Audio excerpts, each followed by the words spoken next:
Hi, kamusta kayo? I-vlog ko lang po yung experience ko papunta sa Boracay at magkano po yung nagastos namin. So, ito po yung parkingan. Pag mayroon kayong sasakyan, pwede ho kayong mag-park doon overnight. So, ito nga po yung port papuntang Boracay.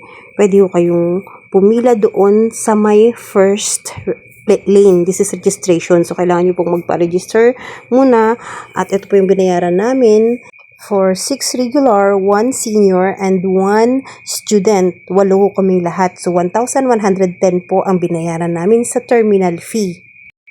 Importante din po na may ID kayo kasi below 5 po is free. Pero pag walang ID, may bayad ho sila. At din yan po ang aming environmental fee for regular 150 each and 120 po doon sa student and senior. So, another payment ho ulit ng 1,110. So, yan ho ang ticket na ibibigay sa inyo para sa environmental fee. Yan po ang babayaran nyo kapag hindi ho kayo residents ng Malay Aklan.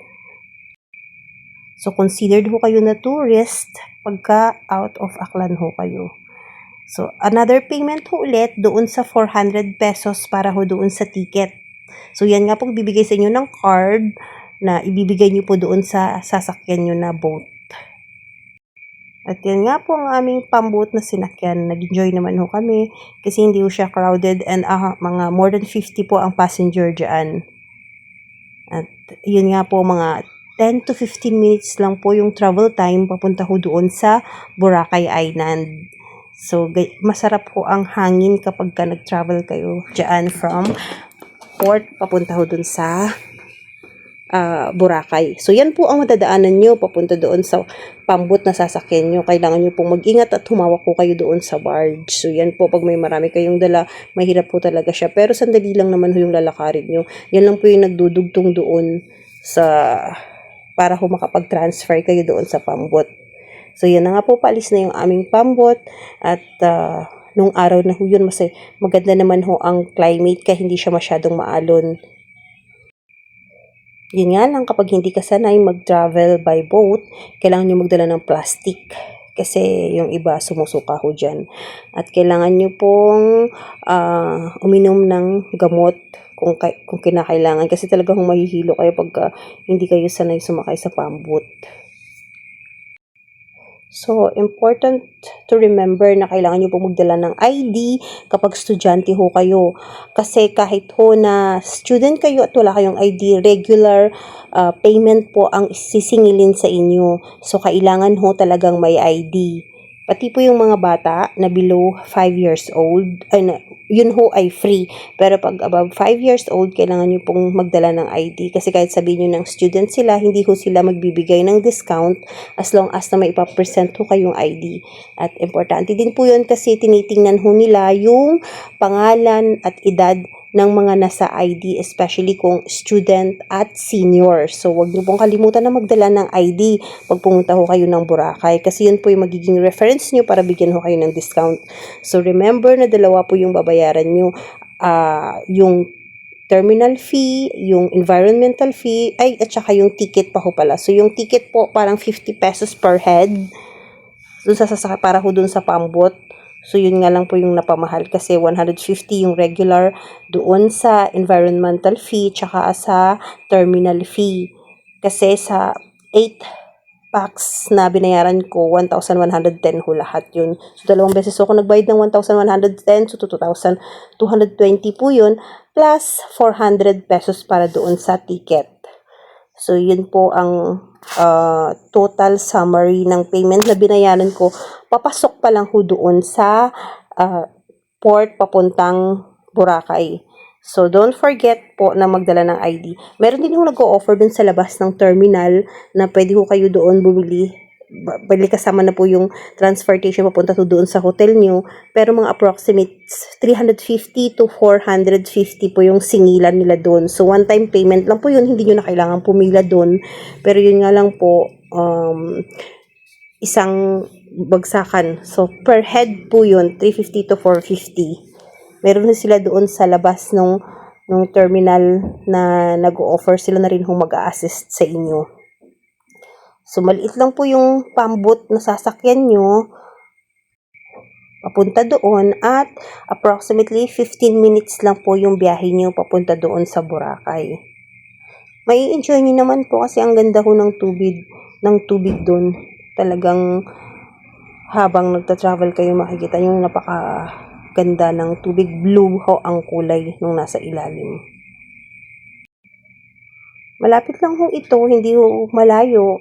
Kaya pwede ho kayong mag-video at pwede rin ho kayong mag-sightseeing dyan sa dagat habang nagta-travel kayo by pamboat.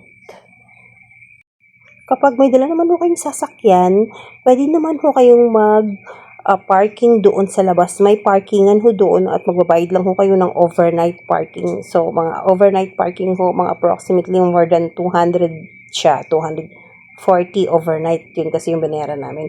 So, ang hotel naman ho pagdating doon is mag-check-in ho kayo ng 2 p.m. at lalabas ho kayo ng 12 noon. So, overnight ho yun. So, ipiflex ko din ho sa inyo or gagawin ko ng vlog yung hotel namin kung magkano yung nagastos namin. At sa next video po, ipapakita ko rin sa inyo kung magkano yung ibabayad namin, pabalik namin doon sa pagbalik namin from Boracay to port. So, yun nga po, pababa na kami dyan. At yun pa din ho yung dadaanan nyo dyan, yung parang maliit lang na bridge na nagdudugtong doon sa port. Yan, kailangan po kayong mag-ingat pag may mga bata ho kayong kasama. Kailangan nyo po silang hawakan kasi parang sumasayaw-sayaw ho yung bridge na yan. Ayan, ganyan lang ho siya kaliit. Ayan, at kailangan nyo pong bantayan yung inyong gamit. Huwag nyo kalimutan na bitbitin pagbaba nyo. Pwede nyo pala kayong magdala ng pagkain doon or ng mga bottle kasi wala naman hong bayad yun sa port. Basta mabubuhat nyo lang siya. So, yung iba malaking luggage yung dinadala nila. So, parang wala naman silang sinisingil doon sa pamboat. Libre naman ho yun. May mga porter din sila. So, it's up to you po kung gusto nyo magkuha ng porter para ho magbuhat ng gamit nyo. So, dyan na nga po, malapit na nga po kami. Pagbaba nyo naman ho dyan sa port, paglabas nyo, wala na rin naman hong babayaran. So, diretso na ho yan, papunta doon sa sakayan ng electronic motor. So, lahat ho doon electronic, masasakyan nyo papunta sa hotel nyo. So, mayroon din ho doon nag-o-offer ng isang per head, 25 pesos per head. So, dahil naman sa 8 kami, 200 na yung binayaran namin papuntang hotel namin. By the way, yung hotel pala namin, Faith Village Garden. Heading na kami doon sa aming pupuntahang hotel at yun nga po, may mga kasama kaming mga bata. Libre naman ho yung below 5-year-old. Ayan, maraming salamat ho sa panonood. So, next po ulit na video ko, yung kung magkano ulit yung babayaran namin galing sa Boracay, papunta ho doon sa Malay Katiklan. Iba ho yung payment. Mas mura ho siya. So, yun nga po, dyan na kami sa hotel namin at see you po in my next vlog. Thank you so much. Thank you po sa panonood. Mag-iingat po kayo palagi. God bless po.